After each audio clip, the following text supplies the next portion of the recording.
Бичлэгийг маань үзэхээр орж ирсэн та нартай бүгдэнд нь маш их баярлалаа. Өнөөдрийн миний ярих гэж байгаа сэдв болохоор Японы цэцэрлэгийн хүүхдүүдийн дунд зохиогддог Ундо Кай буюу спорт өдөрлөг, манайхаар бол намрын спартакиад гэдэг шүү дээ. Яг энэтэй адилхан өдөрлөг Япон улсын цэцэрлэгийн хүүхдүүдийн дунд мөн зохиогддог. Тэгээ энэ цэцэрлэгийн хүүхдүүдийн өдөрлөг юугаараа онцлогтой болдог талаарх 5 шинжийг та нартай онцлон танилцуулъя гэж шийдээд байна. Хэдийгээр спорт өдөрлөг гэж байгаа ч гэсэндээ энэ өдөрлөгт хүүхдүүд ямар нэгэн тийм спортод хүчээ сориод байдаггүй. Харин хүүхдүүдийг хөдөлгөөний эвсэлтэй болгох, бүжиг дунд сонирхолтой болгох, дээрээс нь аав ээж, эмээ өвөө, ах эгч нартайгаа хамтдаа цагийг хөгжилтөө нэг өдрийг сайхан өнгөрүүлэх, мөн багаар ажиллах чадварыг нь нэмэгдүүлэх, өөртөө ихтэй болгох, зоригтой болгох, хариуцлагатай болгох гэх мэтэд төвлөрсөн тийм зорилттой өдөрлөг болдог гэж хэлж болно. Тэгээ энэ өдөрлөгтөө зориулаад манай 3-аас дээш 3-аас 5 6 насны хүүхдүүд гэсэн үг шүү дээ. Энэ жоохон хүүхдүүд маань сар гаруй хугацаанд бэлддэг. Гэхдээ сар гаруй хугацаанд бэлдэж гэхээр хүүхдүүдийг зовоогоо тарчлаагаад гэд хэцүү байлгаад байх юм бол биш. Харин эсвэргээрээ өдөрт багаар бэлддэг. Маш багаар бэлдсээр хагаад сарын хугацаанд бүрэн бэлдэж дуусгадаг гэсэн. Энэ хугацаанд хүүхдүүд нэг 5-аас 6 орчим дугаар бэлдэж байгаа юм. Энд нь жишээлх юм бол бүжиг, богино зангуйлт, дээрэс нь аав ээжтэйгээ хамтдаа оролцох нэг тэмцээн, ямар нэгэн хэрэгсэлтэй тэмцээн. Гэхдээ эдгээр нь ерөнхийдөө гимнастик маягийн тийм бүжгүүд байдаг. Гэх мэт хэд хэдэн номеруудтай байдаг. За ингээд түрүүн хэлсэнчлэн онцлог 5 санааныхаа эхнийгийг нь хүргэе. Энэ бол надад хамгийн их таалагддаг аав ээжтэйгээ хамтдаа өнгөрүүлэх цаг. Спорт өдөрлөгт аав ээж нарын ер нь оролцоо юу вэ гэх юм бол ямар ч лсэн гэсэн эхлээд цэцэрлэгээс нь ирсэн нэг бэлтцийг бэлдэж явуулах хэрэгтэй. Өөрөөр хэлэх юм бол хэрэгсэлтэй бүжиг гэж өмнө хэлсэнчлэн тэр гартаа бариад бүжгэлдэг тэр хэрэгслийг нь аав ээжүүд нь бэлдэж өгдөг байхгүй. Гэхдээ цэцэрлэгээс нь тэр бэлтцийг нь ерөөсөө хайчлаад наахад бэлэн болохоо явуулцдаг. Тэгээ тэрийг нь аав ээж нар нь тэрийг нь багш нар нь уг нь өөрсдөө хийчих болно. Тэгэхдээ энд нь жижигхэн юмд ч гэсэндээ аав ээжийг нь оролцуулж өгж байгаа байхгүй юу? Тэрийг нь яг тогтсон өдөрт нь хүүхдтэй буцаагаад өгөөд цэцэрлэг рүү явуулах хэрэгтэй. Тэгээ энэ дээр ч ажлын хажуугаар зөндөө олон юмнуудын хажуугаар энэ хөрхэн жижигхэн эмээг нь ингээд аав ээж нь хүүхдээ онтуулчаад дараа нь хамтдаа хийгээд ярилцаад хүүхдийнхаа тэр хөөрхөн энийг бариад бүжиглэн гэдгийг ингээд бодоод тэрийг хийн гэдэг чинь өөрөө бас амар хөөрхөн баяр жаргалтай зүйл байхгүй юу. Тэгэхээр тэрийг ингээд хийж оролцуулж байгаад нь бас баярламар санагддаг. Дээрээс нь нэмээд аав ээж нь хүүхдийнхаа өндөөкаийнх нь 5 6 8-ынх нь нэгэнд нь заавал оролцдог. Жишээлх юм бол анд 3 настай байхдаа үедээ буюу бага ангид суралцж байхдаа миний хүүтэйгээ хамтдаа оролцсон номер нь болохоор бүжиг байсан. Тэгээ энэ бүжиг ямар бүжиг вэ? Яаж бүжиглэх вэ гэдгийг нь бичлэгээр цэцэрлэгээс нь өгөө явуулцдаг. Тэгээ энийг нь анд 2 бараг 21 хоногийн хугацаанд телевиз дээр тавиал жоохон байж байгаа л нөгөөтгөө за хоёлаа нэг бүжгээд автчээ да гэд гарч ирэл нөгөөтгөө бүжгэлдэг. Нөгөөтгөн бүр маш энгийн үйлдэлтэй. Тэгээ маш энгийн 3 тоннд багтсан юм хөдөлгөөнүүдтэй. Тийм болохоор ерөөсө хүүхэд сурахад хэцүү биш. Ээж аавч гэсэндээ ажлынхаа хажуугаар ямар хэцүү юм бэ? Ийм ажил ихтэй ядчих чинь ийм хийлгээд ах ингэж бодохгүй. Ингээ хүүхдтэйгээ орой цэцэрлэгээс яриад өнгөрүүлж байгаа нэг хэдхэн цагийн хугацаанд хүүхдтэйгээ хамт чанартай, инээлдэж ханиалдаад хамтдаа нэг гоё зоригтой болсон, хамтдаа хийх том үүрэг ажилтнаа болсон хүмүүс чинь өстой тэнд чинь за өнөөдөр гялсныг бүжгээд автчихъя ингэчээ тэгчээ гэд хүүхдтэйгээ хамт ингээ өнгөрөөж байгаа бас нэг гоё цаг болж исэн юм шиг санагддаг. Тэгээ ингээ бодохоор айгүй гоё дурсамжтай санагдаж байгаа байхгүй. Тэгээ тэр бүжгээ болохоор өндөө кай дээр бусад бүх аав ээжүүд хүүхдүүдтэй хамтдаа гараад бүжгэлдэг хамтдаа. Тэгээ тэр бүжгэлж явах хугацаанд хөдөлгөөнөө мартсан байна уу, яасан байна хамаагүй. Хамгийн гол нь ээж хүүхэд, аав хүүхэд, эмээ хүүхэд хоёр ч юм уу, өвөө хүүхэд хоёр хамтдаа тэр цагийг өнгөрүүлж байгаа. Тэр цаг хугацаанд очих тэр процесс, үйл явцад хамтдаа цагийг өнгөрүүлж байгаа тэр нь гоё байхгүй юу? Харин энэ жил болохоор анд 2 бөмбөг шийдэх тэмцээнд оролцсон. Хүүхэд өнгөрсөн жилийг бодох юм бол арай тийм жоохон өрсөлдөх чадвартай болсон. Өөрийнхөө давуу талыг баг зэрэг ингээ олоод харсан. Тэгээд ингээ бусдад бас өөрийгөө харуулъя гэсэн тийм одоо шинжүүд ингээ харагдаж эхэлсэн. Тэгээ тийм учраас хүүхдүүд болон ээж аавууд ингээ тойрог болоод хамгийн гадна талын тойрогт нь ээж ааваа зогсоод дотор талынхын тойрогт нь хүүхдүүд зогсоод тэрний хамгийн голынхын тойрогт нь нэг юм шийдтэй. Тэр шийдэнд нь одоо ээж аавууд нь бөмбөг шидэж оруулна. Хүүхдүүд болохоор голын бөөрөнхийд унсан бөмбөгнүүдийг ээж аавдаа гүйж авчирж өгөх хэрэгтэй байхгүй. Тэгээд авчирж өгөнгөт нь аав ээж нь аваа шидэд хүүхдүүд аав ээжд авчирж өгөө. Тэгээд энд чинь бөө инээдэм ханиадэм бүр ингээд яг тэр нэг жижигхэн хугацааг өстой маш хөөрхөн тийм гоё нандин хорон байсан. Хоёрдугаарт нь хүүхэд өндөгөөд оролцох гэж ингэж бэлдэж явах явцдаа биеэ даах чадварт мэдээж маш сайн суралцдаг. Одоо манай хүү жишээлх юм бол саяхан 10 сард 5 нас хүрсэн. Тэгээд гэртээ бол бүр зүгээр нялх хүүхэд чиг байдаг байхгүй юу. Одоо бараг л одоо өөрийнх нь хүсэж байгаа зүйл нь бол бараг амрууга хоолой халбуудуулж идмээр байдаг. Тэгтээ мэдээж аавж хоёр нь тэрийг нь зөвшөөрөхгүй. Тэгэхээр бүр тэгж нялхарч нялхамсч одоо үг хэлээ ингээ хазаж зажилж ярьж тэ бүр тэгж эрхэлдэг байхгүй хүүхэд гэртээ. Тэгээ угаасаа ингээд тийм л орчин гэр нь байх ёстой. Гэхдээ цэцэрлэг дээр буюу одоо жишээ нь өндөө кай дээр очиод хүүхдээ ингээ харахаар яг том хүн шиг болчдөг. Гэхдээ бүр яг бие авч явж байгаа, бие дааж байгаа, бусадтай харилцаа үүсгэж байгаа, одоо бусдыг хүндэлж байгаа тэр байдлууд нь юу нөгөө гэртээ байдаг анд биш бүр ингээд тис өөр хүүхчиг тэнд ингээ бие авч явж чаддаг болчдөг байхгүй юу? Олонний дунд ороод өөрийнхөө биеийг одоо хэрхэн яаж авч явах юм бэ? Одоо бусдтай хамтдаа нэгэн зүйлийн төлөө одоо ажиллаж явах үе хичээж байгаа үедээ ганцхан бие биш одоо бусдыг ч гэсэндээ би бодож байгаа учраас тэнд хариуцлагатай байх хэрэгтэй гэдэг дээр суралцж байгаа юм. Гэхдээ тэгээ хүүхдүүд бол хүүхдүүд зарим нь мэдээж тэрэн дунд уйлна, зарим нь тэмцээнд орохгүйгээд гэрийнхэн руугаа гүйдэг. Тэгээд мэдээж тийм асуудлаад үүснэ. Тэр нь ч гэсэндээ маш хөөрхөн баггүй юу? Тэр нь өөрөө маш том одоо тийм гоё дурсамж болж байгаа юм. Тэрийг ингээл болохгүй бүтэхгүй гэд ингээд уурлаа чи ялаа юундаа шугамдаа ор ингэдэг хурдан жигсаалтаа ор гэж хүүхдийг ерөнхийдөө хүчлэхгүй.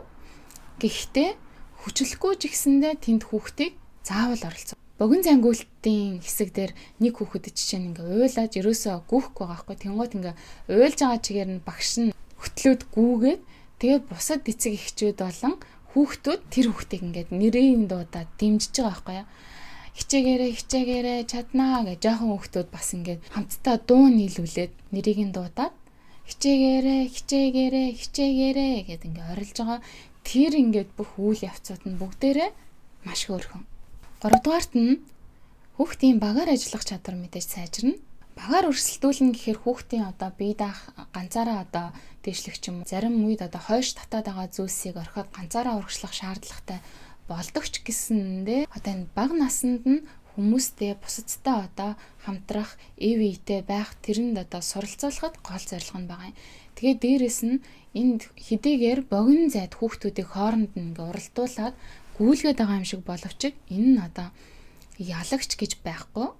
Одоо тэнд одоо цаг барайл хин хэдэн минут, хэдэн секунд, хэдэн дойл гүйсэн гэдгийг шалгахгүй зүгээр л хүүхдүүд тэр тунд өөрийгөө одоо мэдрэх тэгээд дээрэс нь тэр одоо богино зайд ингээд гүүн гэдэг чинь хүүхдүүдийн хувьд ч гэлтгүү томчууд бидний хувьд ч гэсэндээ юм бас л юм цөс хөөргсөн тийм зүйл штэ. Яг бариан дээр гарах гад зогсож явах үед бол ингээд хамаг юм ингээ ялгарч гарч ирдэ штэ. Яг тэрэн шиг хүүхдүүд тэр тунд гүүх гээд өөрийгөө бэлдэж чадчихна гэдэг чинь бас том зориг байхгүй. Тэгэхээр хүүхдүүдийг нэг талаар нь зориг суулгаж байгаа гэж хэлж болохоор. Тэгэхээр ерөөсөө хүүхдүүдийг тэр дунд нь өрсөлдүүлэх нь гол зорилго биш. Зорилго нь тис өөр байгаад байгаа байхгүй юу? Яагаад гэвэл тэр дунд нь одоо ялагч тодруулахгүй байна. Харин ялагчийг яаж тодруулдаг вэ гэх юм бол ангаар нь тодруулдаг. Өөрөөр хэлэх юм бол хүүхдүүд хэр сайн багаараа ажиллана гэх юм бол бүгдээр хамтдаа ялагч болж чадна. Багаараа байр эзлээгүй байсан ч болно. Тэгээд одоо би гүйлтийнхаа тэмцээндээ уйлаад гүйж чадаагүй байсан ч болно. Тэгтээ хүүхэд болгон өндөг хаяа дуусаад багш нартай баяртай гэд хэлэх үед нь багш нар нь бүгдэнд нь хөөрхөн медаль өгдөг. Ингэж хүүхдийг ерөнхийдөө урамшуулдаг гэж хэлж болно. Хэнийг ч ялахгүй, хэнийг ч одоо гоц гойд болгож дөвийлгэхгүй, хэнийг ч тусад нь одоо ганцаараа салгаж аваад нэг тэмцээнд оролцуулахгүй. Тэр ангиас одоо хэнийг ч ялгаад за чи тэр тэмцээнд ор, чи тэр тэмцээнд ор. Энэ талаг юм чинь. Чи энэ талаг юм чинь энэ тэмцээнд ор гэж ялгаахгүй. Чи сайн биш юм чинь хойно сайн ингэ дэмжиж байж байгаараа гэх биш. Бүх хүүхдүүд бүгдээрээ тэр бүх номеруудад оролцдог. Дөрөвдүгürt нь мэдээж зохион байгуулалт. За Японы зохион байгуулалт, цагийн менежмент гэдэг чинь өөрөө ер нь алдартай зүйл шүү дээ, тий. Тэгэхээр зохион байгуулалтын талаар ярихад Ундокай болох өдрийг бол бараг сар хагасын өмнөөс тодорхой болгодог. Тэгвэл 10 дугаар сард болдог гэдэг нь угаасаа бүр тийм уламжлал болсон яс учраас 10 дугаар сарын хэдэнд болох вэ гэдэг нь харин ээж аав нарын хүлээж идэг одоо мэдээлэл өгдөг. За тэр өдөр та машинтай ирэх үү? Машингүй ирэх үү гэдгийг нь бараг сарын өмнөөс мөн анкетаар авчдаг. Тэгээд одоо хэдэн ээж аав машинтай ирэх вэ гэдгээр нь ерөнхийдөө тооцоолоод ойр хавийнхын зогсоолыг нь бэлддэг гэж хэлж болно. Тэгээд дээрэс нь спорт өдөрлөгт ирэхдээ нэг айлаас 3-аас 4 хүн ирэх лимиттэй байдаг. Хязгаартай гэсэн. Тэгээд тэр 3-аас 4 хүнд нь одоо айлын аав ээж нь одоо ах дүү ч юм уу эсвэл одоо хоёр айлын ганц хүүхдтэй хам бол эмээ өвөөгөө ч юм уу хамтдаа дагуулад түрээд ирж болно. Эмээ өвөө нэр хүүхдийнхээ Ундокайг үзэх гээд зөндөө их ирдэг хөөхөн. Ингээ эмээ өвөө нэртэй эрхэлзэн явж байгаа хүүхдүүд зөндөө их байдаг. Тэгээд тэгэж ирж байгаа хүмүүс чинь тэнд чинь бүр сүртэй ирнэ. Сандалтайгаа, доороо дэвсэх юмтайгаа, идэж уух юмтайгаа зарим нь бараг ирж авах жишээтэй. Тэгээ ийм олон хүн ирж байгаа учраас Ундокайгийн цэцэрлэг дээр биш ойролцоох бага сургуулийн одоо том нэлээд том юм талбай дээр спорт талбай дээр нь зохиож явуулдаг. Ингээ ангийн багш нь бол ангийнхаа хүүхдүүдийг хариуцаж ажиллах бол цэцэрлэгийн одоо анги дагаагүй бусад багш нар бол туслахаар ажиллана. Тэнд одоо хүүхдүүдийг одоо бүжиглэх үед нь уралдах үед нь бүгдэнд нь юм цагаан зураас зорж өгөөд тэр цагаан одоо зурааснууд дотор ингээ суун гэхээр хүүхдүүд яг ингээ хөрхөн игнээд маш гоё эмх цэгцтэйгээр суучдаг байхгүй. Хэрвээ тийм цагаан зураас авахгүй би биендээ хитрхийн наалдаад ч юм уу эсвэл ингээ нэг мушигрэлцэн тахиралцсан юмнууд очиод зогсчдаг талтай. Ангийн багшид одоо энэ бусад багш нар туслахаас гадна өөрийнх нь ангийн хүүхдүүдийн аав ээжүүдээс хоёр нь бас тусалдаг. Тэгээд энэ хоёр аав ээж нь хэн байх вэ гэх юм бол цэцэрлэгийн шинэ жил эхлэхэд буюу 4-р сард дөнгөж одоо анги бүрэлдээд ангийн эцэг эхийн хурал гэж хийдэг. Энэ эцэг эхийн хурал дээр энэ бүтэн жилийн туршид цэцэрлэг дээр зохиогдох арга хэмжээнүүдэд одоо хин одоо ямар үйл явдал дээр туслахаар ажиллах вэ гэдгийг нь тодорхой олгож өгдөг. Тэгэхээр бараг ангийн эцэг эхчүүдийн 90 гаруй хувь нь ямар нэгэн байдлаар аль нэг үйл явдал дээр очиж тусалдаг. Тэгэхээр ер нь бараг л туслан гэсэн үг. Тэгэхээр аль нэгийг нь заавал бараг сонгох хэрэгтэй болдог.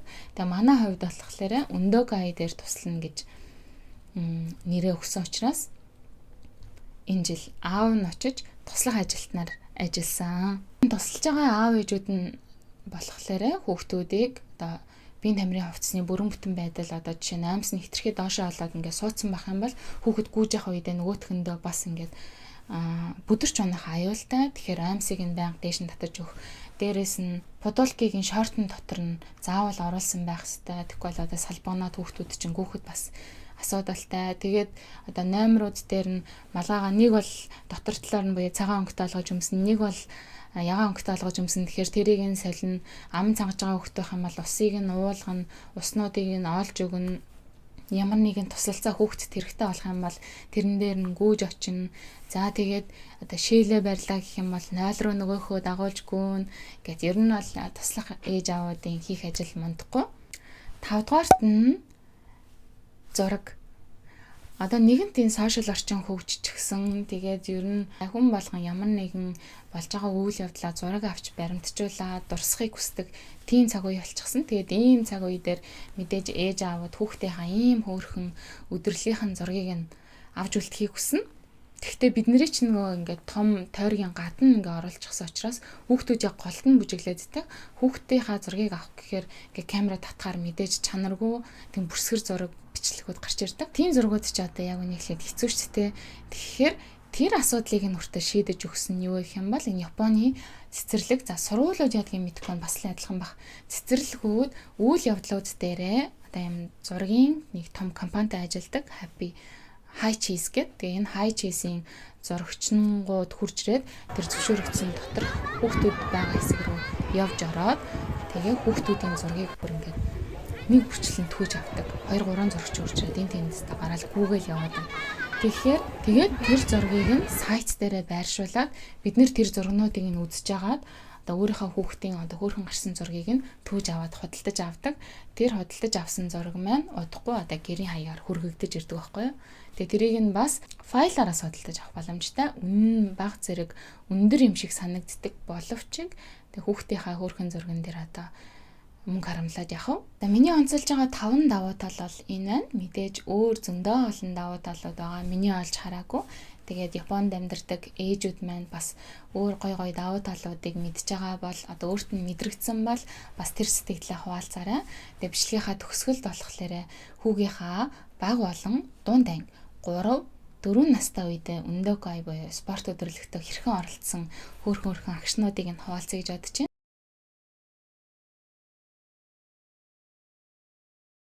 Бага ангид байхад ананд болохоор яг үнийг хэлэхэд цэцэрлэг дээр юу болж байгаа тухай аав ээжтэй бараг ярьдаггүйсэн. Ингээ асуугаад ах чинь жоохон ярьж чаддаггүйсэн гэж хэлж болно.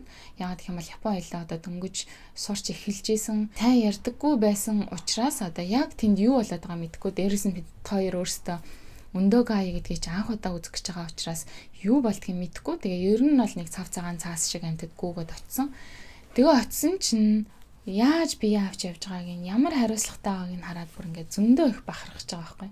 Тэгээд тэр одоо гүүх гэж байгаа гүйлтийн тэмцээн байна.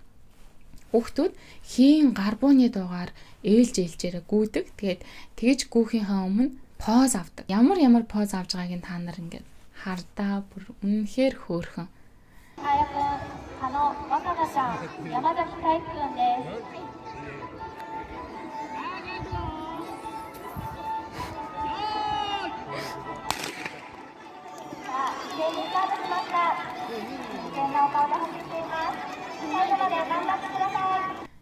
Хүүхдүүдийн ингээд энэ агшнууд нь ээж аауд бид нарт ингээ хамгийн үн цэнтэй хөөрхөн бохгүй юу?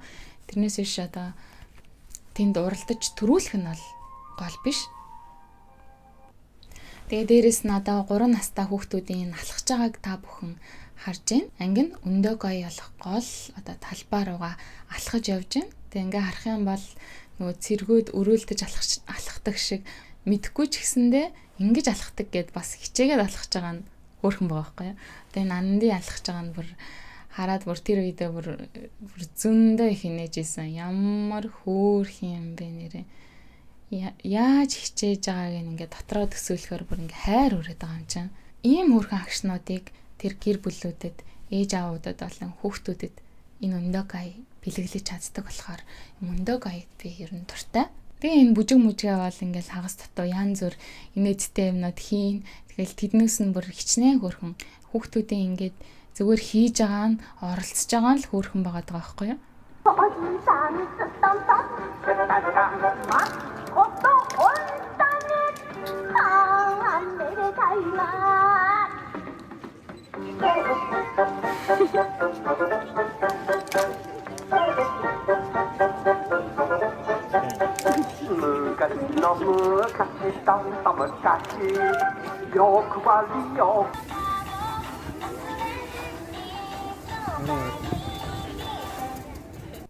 За энэ жилийн тухайд бол бид гуравч одоо гуруулаа жинхэнэ бөөн туршлага өнгөрсөн жилийн туршлагатай болсон хүмүүс чинь хин ерөнхийдөө жоохон туршлагатай үзсэн.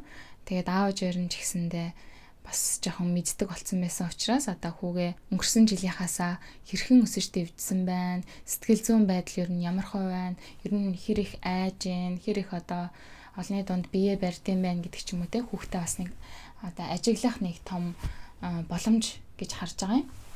Тэгээ одоо энэ бичлэг дээр харж байгаа улаан цамцтай хүн бол цэцэрлэгийн эрхлэгч байна.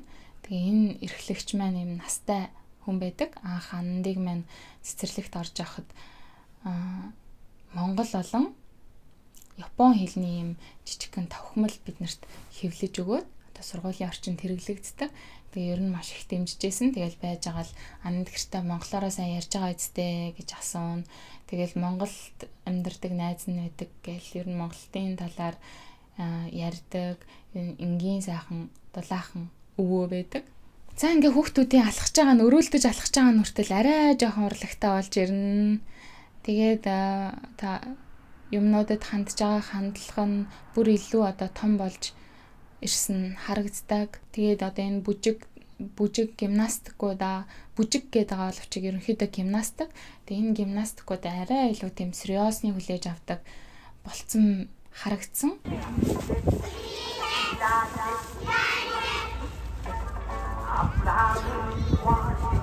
Өмнө нь болохоор юм хөгжилтэй зүйл гэж бодвол ерөнхийдөө хийдэг байсан бол одоо хөгжилтэй мэдээж тий хажуудлага хөгцтэйгээ маазарч тоглоно инээлтэн. Тэгвэл тэрнээсээ илүү энэ арай бас нэг чухал юм шиг юм байна шүү гэдэг тийм ойлголттой болсон байгаа нь харагдчихсан.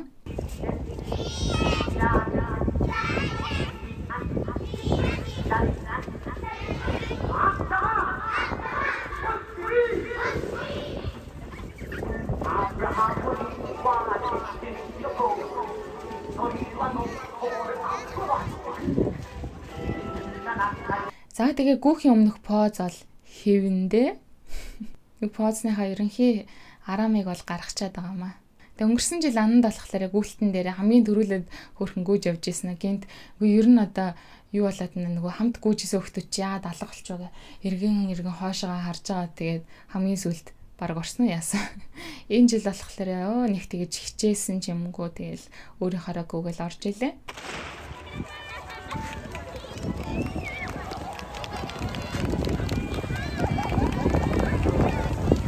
Аав нь тэнцээд туслаа зогсож байгаа нь харагдчихэв. Энэ жил өндөө гай дээр манай ангиас 2 аав туслахаар ажилласан байна лээ. За энэ жилийн аав ээж хоёрын нь бэлдэж хийж өгсөн гялгар гялтгараа гялалтсан юмаа бариад хөрхөн бүжгэлж байна.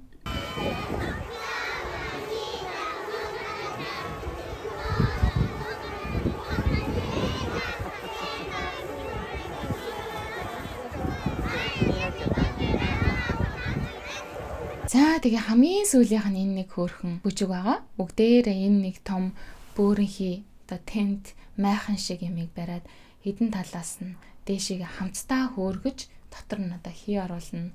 Янз бүрийн юм дүрс үүсгэн. Тэгээд хамгийн сүүлд нь бүгдээрээ дотгошоо ороод тент одоо сөхөгдөхөд бүгдээрээ нэг юм хөөрхөн аруулсан хөөрхөн цэцэг шиг болоод surprise гэж гарч ирдэг гэж байгаа. Ананд өөрөө тэгж хэлж байгаа. Хамгийн сүүлд нь surprise болно шүү ээжээ гэсэн. Тэгээ үдсэн чинь surprise болсон юм. Тэгээд ананд өндөө гаяа өөрийнх нь сэтгэлд яаж үлдсэн бэ гэдэг зурган дээрээ энэ хөрхөн майхан шиг юма зурж үлдээсэн байсан. Өнгөрсөн жил болохоор найзтайгаа хамт зогсож байгаагаар зурсан байсан.